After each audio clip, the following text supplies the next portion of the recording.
जय श्री कृष्णा दोस्तों। यह कथा यूरोप महाद्वीप के एस्टोनिया देश की है। यह बात यहाँ के राजा को ही नहीं बल्कि हर एक आदमी को मालूम थी कि राजा की बेटी बहुत सुंदर थी। और राजा को ही नहीं बल्कि हर एक आदमी को ये मालूम था कि राजकुमारी हाजिर जवाब और बोलने में बहुत चतुर थी। वह अपनी बातों से किसी को भी नहीं बल्कि राजा को भी चुप कर सकती थी। यह सब देखते हुए यह जाहिर था कि राजा को उससे बहुत परेशानी थी, और वह परेशानी यह थी कि उसकी बेटी से कोई शादी नहीं कर सकता था जब तक कि उसकी बेटी की जवान काबू में ना हो। सो राजा ने वह सब कुछ किया जो वह उन हालत में कर सकता था। इस सिलसिले में उसने एक ऐलान कर दिया कि वह अपनी बेटी की शादी उसी से करेगा जो उसको बहस में हराएगा। यह सब आसान तो नहीं था, पर फिर भी बहुत से राजकुमार वहाँ अपनी अपनी किस्मत आजमाने आए, और इतने सारे राजकुमार वहाँ आए कि लोग देखकर दंग रह गए।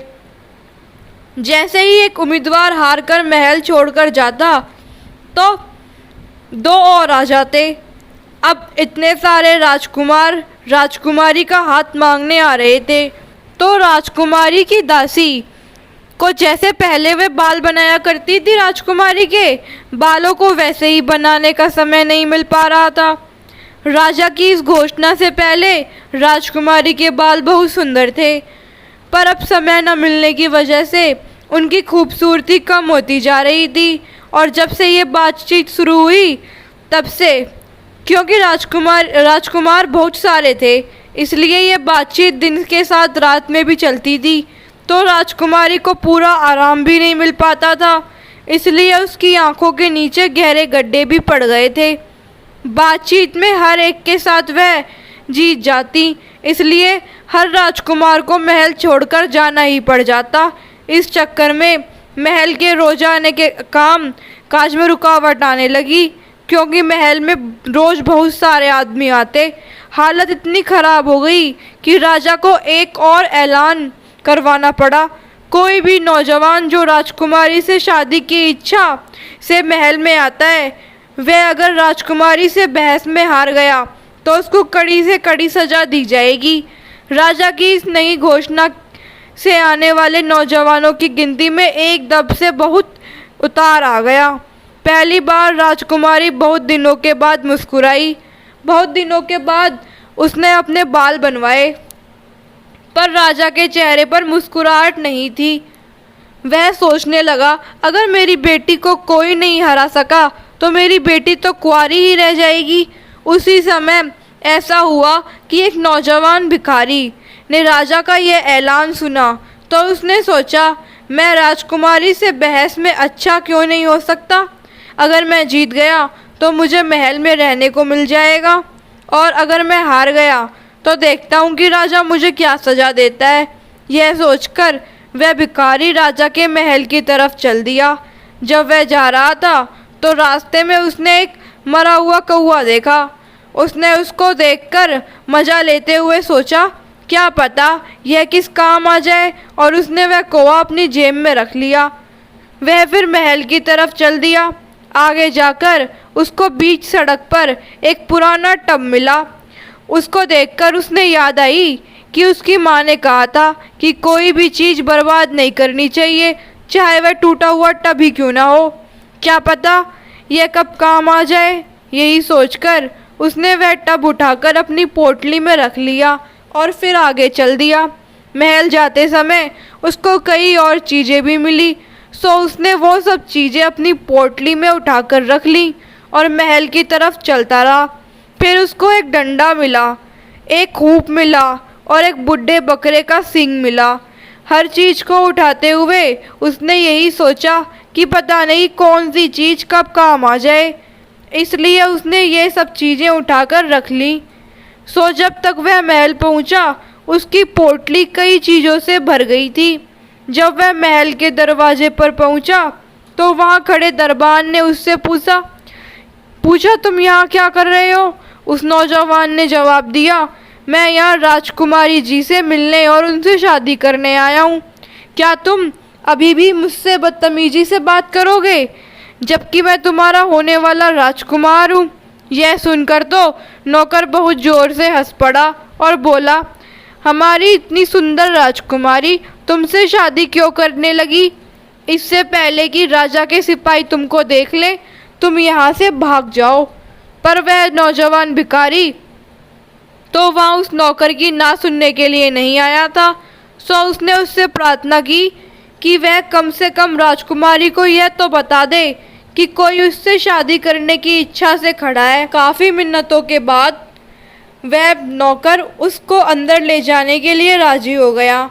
राजकुमारी को भी कई हफ्ते बीत गए थे किसी से बहस किए। सो उसने उस नौजवान की प्रार्थना मान ली और उसको अंदर बुला लिया। जैसे ही उस नौजवान ने राजकुमारी को देखा तो बोला, सलाम ओ मेरी राजकुमारी, जिसके हाथ और दिल दोनों बर्फ़ के हैं। राजकुमारी ने तुरंत ही उसको काटा।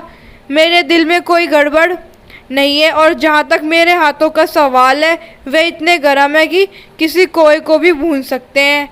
राजकुमारी ने सोचा कि उसकी यह बात उस नौजवान को चुप कर देगी, पर उसको तो यह पता ही नहीं था कि वह नौजवान कितना होशियार है या फिर उसकी पोटली के अंदर क्या है। उस नौजवान ने आश्चर्य से पूछा, क्या कहा? एक कोवे को भूनने के लिए काफ़ी गर्म है? यह तो अच्छा है, एक कोवा मेरे पास भी है। देखते हैं आपके हाथ इस कोए को भून सकते हैं या नहीं। राजकुमारी भी इतनी बेवकूफ़ नहीं थी। उसको आश्चर्य तो बहुत हुआ कि उसके पास कोवा कहाँ से आया, पर उसने उसको अपने चेहरे पर झलकने नहीं दिया। वह हार मानने वाली भी नहीं थी। वह बोली, हम उसको अभी और यही भूनेंगे। अगर हमारे पास कोई टब हो जिसमें हम उस चिड़िया को रखकर भून सकें। नौजवान भिखारी ने पूछा, तो आपको टब चाहिए? इत्तेफाक की बात है कि मेरे पास टब भी है। अरे वह यही तो था, कहकर वह अपनी पोटली में टब ढूंढने लगा। तब वह भिखारी अपनी पोटली में टब ढूंढ रहा था, तब भी वह राजकुमारी शांत बैठी थी। जब भिखारी ने वह टब निकाला तो राजकुमारी उसमें एक दरार देख ली थी तो वह हंसकर बोली, तुम क्या सोचते हो कि किसी टूटे से बर्तन में चिड़िया पकेगी? यह तो साह की बेइज्जती है। वह नौजवान मुस्कुराया और बोला, ओ मेरी राजकुमारी, इस दरार को बंद करने के लिए मेरे पास एक हुप और एक डंडा भी है। यह सुनकर राजकुमारी की बाई आंख फड़कने लगी और फिर तो वह फड़कनी रुकी ही नहीं। राजकुमारी के पेट में हलचल सी होने लगी। उसने सोचा, इस भिखारी के पास तो सब चीज़ों का जवाब है, पर वह इस बात को अभी भी मानना नहीं चाहती थी। वह बोली, ओ भिखारी, तुम तो बड़े चिकने हो, तुम मेरे शब्दों को टेढ़ा कर देते हो, तुम किसी भी तरह फंसाए नहीं जा सकते।